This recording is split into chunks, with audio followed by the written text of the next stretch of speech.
이희경의 쓰레기 남친 박민환을 삼킨 연기가 화제인데요.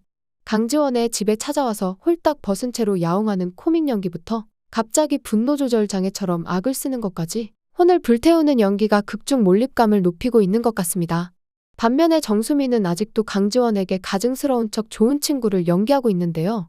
하지만 그 가면도 얼마 못 가 깨지게 될 것 같죠. 강지원이 달라졌기 때문에 정수민도 과거와는 다른 모습을 보여주게 되는데요. 이미 미래는 달라지기 시작했습니다.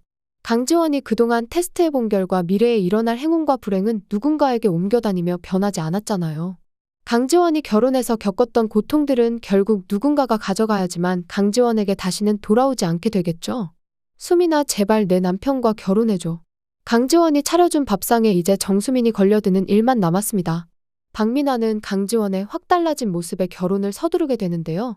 전의 모습은 기억도 안 날 정도로 여신이 되어버린 강지원. 여기저기 강지원을 눈독 들이는 사람들이 많아지고 유지혁 또한 강지원에게 관심을 가지는 것 같아 보이자 급해진 박민환은 신혼집은 걱정하지 말라며 프로포즈를 하게 됩니다. 강지원에게 선물한 예쁜 옷과 가방 그리고 반지까지. 이전 생에서는 강지원이 꿈도 꿔보지 못했던 선물이었죠. 달라진 겉모습 하나로 사람들의 태도가 이렇게까지 변하는 것이 우습기만 한데요. 그럴수록 강지원의 복수심은 불타오르게 될 뿐입니다. 지독하게도 사람 보는 눈이 없었던 강지원은 죽고 나서 과거로 돌아와 보니 사실 이때 당시에 자신의 곁에는 쓰레기 같은 박민환과 정수민이 전부였던 것이 아니라 좋은 사람들도 많았다는 걸 깨닫게 되었는데요. 정수민을 제외하고는 완전히 아작난 인간관계도 쌓아가며 과거와는 다른 모습을 보여줍니다. 강지원이 더 이상 만만하지도 바보 같지도 않으니 정수민은 이제 강지원을 향한 질투를 감추지도 못할 지경에 이르는데요. 강지원, 너는 나보다 행복할 자격이 없는데. 강지원이 일부러 박민환의 자랑을 하는지도 모르고 박민환이 주식이 대박이 나고 신혼집을 기대하라고 했다는 말에 눈이 돌아간 정수민은 기어코 회식 자리에서 술의 기운을 빌려 박민환을 잡아뜨리는데 성공합니다. 하지만 사람이 박수를 한 손으로만 칠 수가 있나요? 박민환은 정수민보다 한술 더 뜨는데요. 하룻밤은 장난이었다는 것처럼 정수민을 책임질 생각이 없다는 박민환 때문에 정수민은 파트너를 스스로 자초하며 더 비굴해지게 됩니다. 박민환은 양손에 강지원과 정수민을 저울질하지만 아무리 생각해도 정수민이 너무나 딸리는 걸 알고 있습니다. 강지원은 너무나 착하고 이제 심지어 아름다워지기까지 했는데 정수민을 선택하고 강지원을 버리는 바보 같은 짓은 안 하죠. 정수민은 스스로 내연녀도 상관이 없다며 결혼은 강지원이랑 하고 자신은 세컨드라도 좋으니 제발 만나달라며 강지원 몰래 바람을 피우는 게 어떠냐는 태도를 취하게 되는데요. 그야말로 전세역전입니다. 그동안 한 번도 강지원한테 밀려본 적 없는 정수민이 뒷전이 되었죠. 현실적으로 강지원은 7년차 대리이고 정수민은 만년 계약직인데 평생 부인이 돈을 벌어오기를 바라는 박민환은 또 이런 부분에서는 지극히 현실적이네요. 사실 두 사람이 회식에서 몰래 사라져 하룻밤을 보내는 것까지 모두 강지원의 계획이었죠. 하지만 강지원과 박민환은 바람을 이유로 헤어지는 것은 아닙니다. 상견례장에서도 수치를 모르고 떠드는 박민환의 부모가 문제였죠.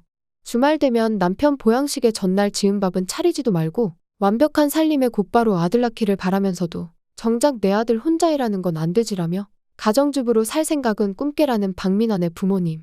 전생과 달라진 건 하나도 없었죠. 강지원은 그 자리에서 이결혼하지 않겠다고 파혼을 선언하는데요. 하지만 박민환이 곧바로 결혼을 하는 운명은 그대로 흘러가야 하기에 신부만 바뀌었을 뿐 박민환의 결혼식은 그대로 진행되어야 합니다. 강지원이 전생에서 입었던 아주 고루하고 촌스러운 드레스의 주인공은 정수민이 되어야 하죠. 정수민은 임신을 했다며 사기극을 벌여서 박민환을 붙잡습니다. 박민환의 부모 또한 우리 집 귀한 아들이 생겼다며 곧바로 정수민을 시댁으로 불러들이는데요. 이때까지만 해도 정수민은 자신 강지원의 행복을 빼앗은 줄 알고 있었겠지만 아들을 임신한 줄 알고 잘해주는 시부모님, 그리고 주식이 대박났다던 박민환의 말은 모조리 허상이었죠. 며느리만 바뀌었을 뿐 박민환과 그의 부모님은 강지원에게 했던 그대로 폭언을 일삼으며 사람을 고통에 빠뜨리기 시작합니다. 정수민이 진짜로 임신을 했던 거였으면 무엇인가 달라졌을지도 모르지만 정수민의 배는 시간이 지났는데도 전혀 불러오지 않았습니다. 전생에서도 10년 동안 생기지 않던 애가 고작 하룻밤으로 생겼겠어요. 박민환 팔자의 애는 평생 가도 생길 일이 없거든요. 정수민의 가짜 임신은 곧 들통나고 맙니다. 하지만 정수민은 강지원 때문에 유산을 한 것이라고 애가 분명히 있었는데 사라졌다고 또 다시 거짓말을 짓거리는데요.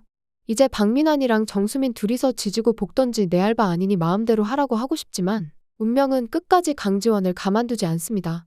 강지원에게 암이 발생했던 조건, 박민환에게 상간녀가 있어야 한다까지 똑같이 재현해야지만 강지원에게 전생처럼 다시 암이 생기지 않겠죠. 강지원을 괴롭히던 암세포까지 정수민에게 선물할 계획이었는데 운명을 바꾸는 것이 쉽지가 않네요. 박민환과 정수민이 결혼했지만 강지원은 10년 후 죽었던 날이 돌아올 때까지 방심할 수 없습니다. 내 남편과 결혼해줘 다음 이야기를 기다리면서 리뷰 마치겠습니다. 구독과 좋아요를 눌러주시면 제가 영상을 만드는데 큰 힘이 됩니다. 시청해주셔서 감사합니다.